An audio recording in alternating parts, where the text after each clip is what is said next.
In March 1999, Australia travelled to the Caribbean to face the West Indies in a 4-test series. It was level at 1 apiece when the two teams met in an epic encounter at the Kensington Oval in Barbados. After winning the toss, Australian captain Steve Waugh led by example. And slashes it through the covers. Oh, lovely shot. A trademark Steve Waugh shot on the back foot and punching it past the bowler. And in fact, it's gone all the way. Very good shot. Very delicately played. That'll go all the way for 4. And no need to run for that, sunshine. And that's it. So the third man comes into play, but Steve Waugh doesn't look for 2. He's more than happy to pick up his 19th Test century. He now equals Mark Taylor. Stephen Waugh has launched this, and that has gone right up on top of the stand. After Australia had posted a score of 490 with Steve Waugh falling just 1 run short of his double century, it was the turn of McGrath and Fleming to take up the attack. He's gone first ball. Another short one. There'll be a big appeal for the Australians. Brian Lara walks. It's caught the glove, and that's a big breakthrough for the Australians. In the air, and Warren has taken a beauty at first slip. In the air, and Mark Warren has taken a global second slip. Lovely shot. And lovely placement. Correct, not away for 4 more. The crowd's really enjoying this now.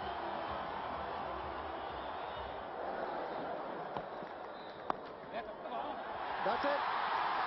Sherwin Campbell nudges the ball down towards third man, brings Kensington Oval alive, and reaches his 3rd Test 100, his 2nd here on his home ground at Kensington Oval.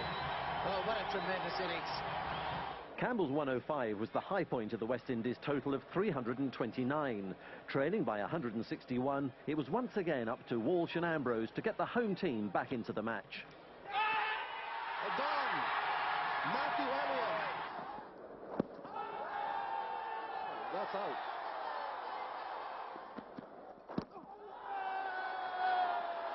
Leg before. It's in the air, and the catch to deep backward square leg, comfortably taken by Campbell. In the air, and the catch out to extra cover.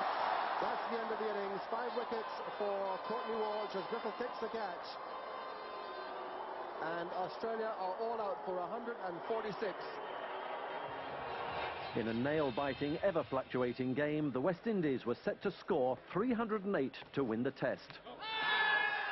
That's out. So Glenn McGrath gets the first wicket. As the in-swinger, and that's a big shout by McGrath. Out! So the use of the night watchman again has failed. Big shot for LBW, and that's out. The breakthrough to Jason Gillespie. The ball swinging back at Adrian Griffiths, adjudged LBW.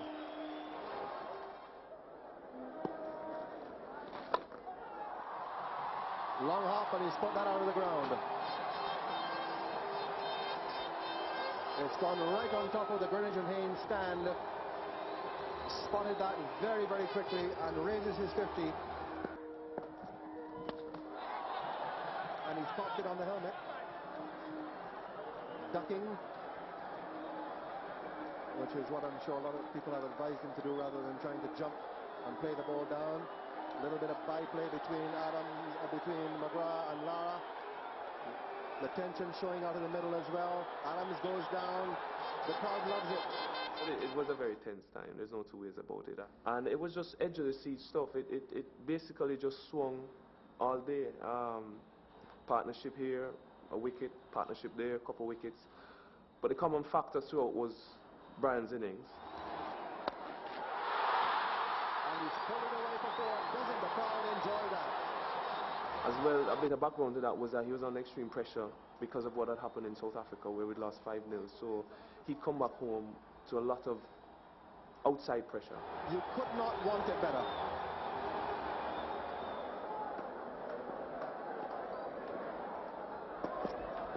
And Adams pulls it out just over the head of the man at square leg, Langer. But 4 valuable, valuable runs.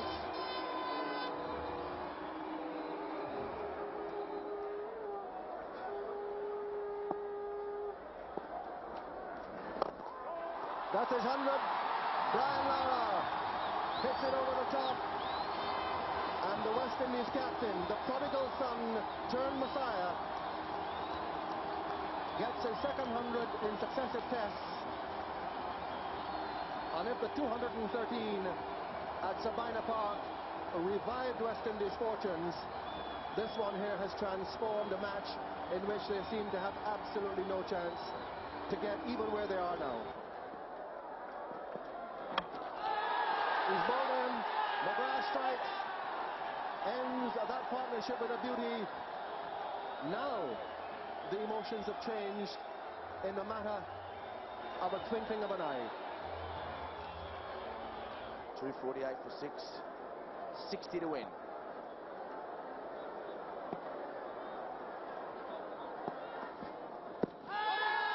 Big shot from the Australians, and he's given in.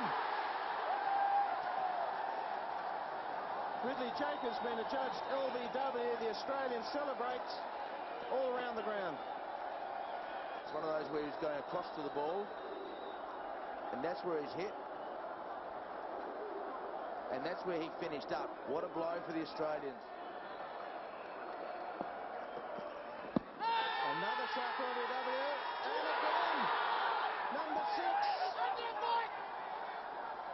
McGrath has got another breakthrough.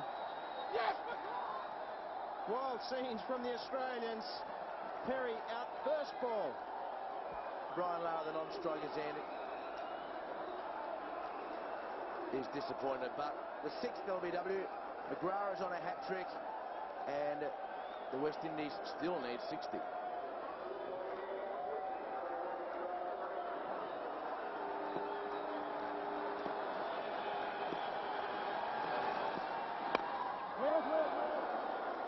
Survives the hat-trick ball. The end of a fantastic Glenn McGrath over.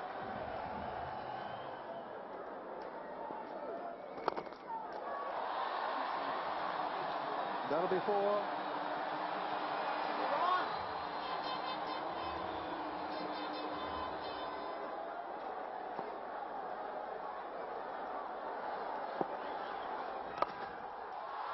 Magnificent cover drive. Oh! No, that is out of the very top drawer. Short and in the air, through the gap, 4 runs. He thought about letting it go, and he hit it waist high, 2 metres from a fieldsman, and the target to win is just 13. In the air, dropped. Healy's dropped it into his left hand and out. Lara tried to glide it past first slip. Gillespie did the work, and Healy let him down.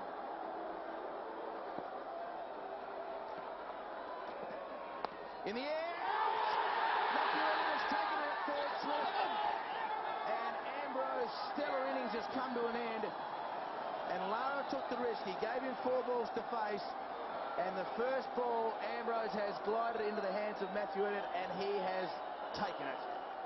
I got nervous inside watching the cricket because of the people who I was sitting around. So I didn't actually watch the cricket itself live because the way the guys were going, I figured, nah, it's going to be too much. So I went back inside the dressing room and watched it from the telly where there was no one in the dressing room, and it was a bit more peace and quiet. I think that helped calm me down a little bit. And you know, when I went out there, I was pretty much more composed than normal. This is not the sight that these West Indian fans were hoping for. They didn't want to see it come down this close. They were hoping that Ambrose and Lara would have carried them home. I think I was very determined not to be the person getting out, even if I didn't get any run in the game. As long as I didn't get out, then I think we'd have won the match. No ball. The target is 5, but there are still 3 balls remaining. He's got to watch it, put his bat and his body and his eyes and his heart behind it. Gillespie needs a wicket. He stopped it.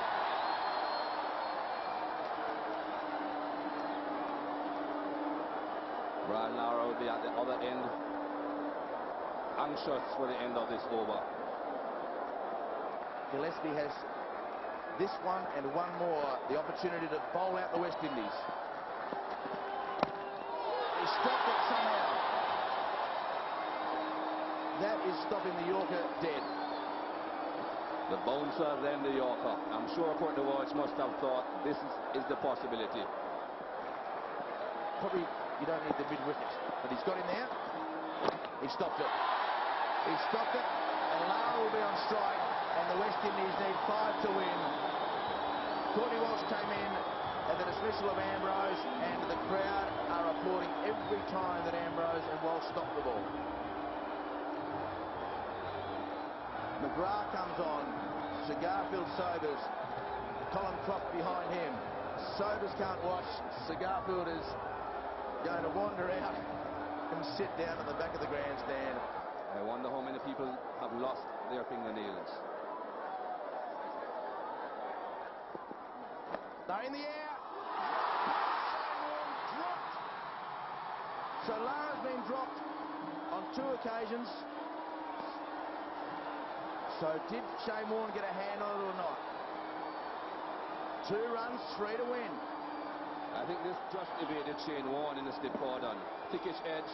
There he goes. Got nowhere near it, Shane Warne. Just evading him. Wide delivery. Will the umpire call it? He has. The umpire has called a wide with just 3 runs to win.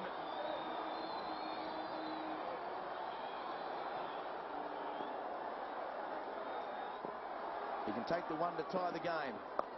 He slaps it away. He slaps it. Will he come back for 2? No, he can't. Yes, he can. No, he won't. Scores are level.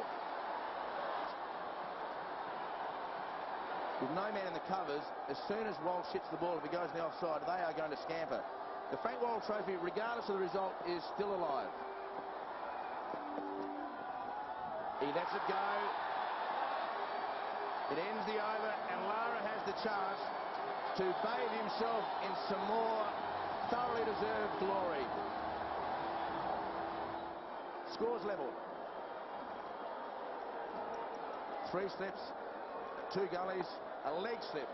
Finally, he's up in the leg slip position. Short mid-wicket, short cover. Gillespie.